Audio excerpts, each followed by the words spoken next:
In this problem, we're asked to compute the area of the regions bounded by the curves y equals x cubed minus 3x squared plus 3x and y equals x.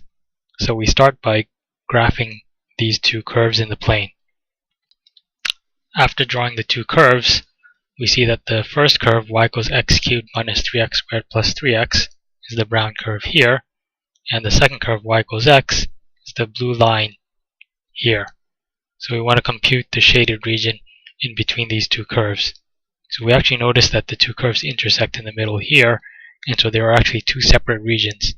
So when we go to set up the integral, we're going to have to separate it into two different integrals, one for each region. We need to determine where to separate the regions. So we first compute the points of intersection.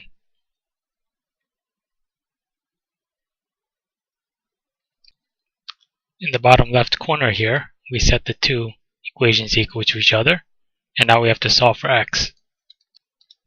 So after solving for x, we see that there are three x values, so x equals 0, x equals 1, and x equals 2, and they correspond to these 3 points.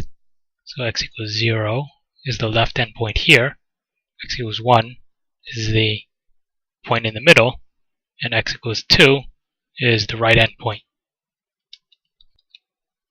Now we're ready to set up the integrals. So in the region to the left, we have the integral 0, it's the left hand point. Then the point in the middle is at x equals 1, so we integrate from 0 to 1. And now the top curve on the left region is the brown one. So the top curve should be x cubed minus 3x squared plus 3x. And then again on the left region, the bottom curve is the blue one. So we subtract x. So that's the first integral. And then now we have to add in the area of the second region. And now the roles have switched. So the top curve is x and the bottom curve is the x cubed function.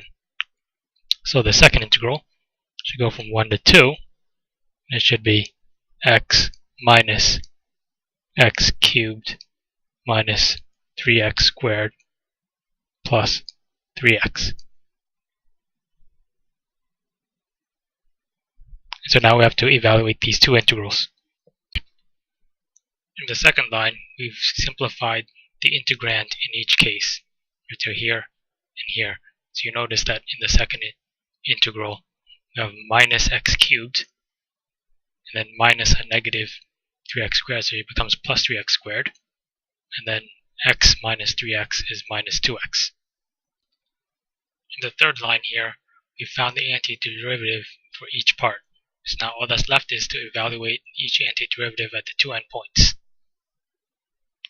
So in the first one, when we plug in 1, you see that it's equal to 1/4. When you plug in 0, the whole thing is 0. So that's the first part. And then in the second part, when you plug in 2, you'll see that the whole thing cancels out and you get 0. And then when you plug in 1, you see that you get negative 1/4.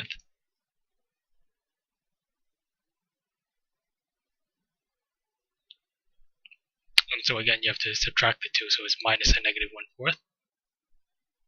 And if we compute this, we get 1/2.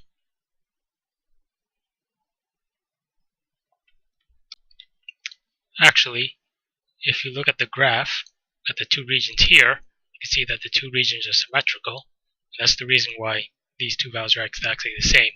So to save some time, we actually could have just evaluated one of these integrals. And since knowing that the second integral has to be the same value as the first one, we could have just multiplied this value by 2 and also got 1/2.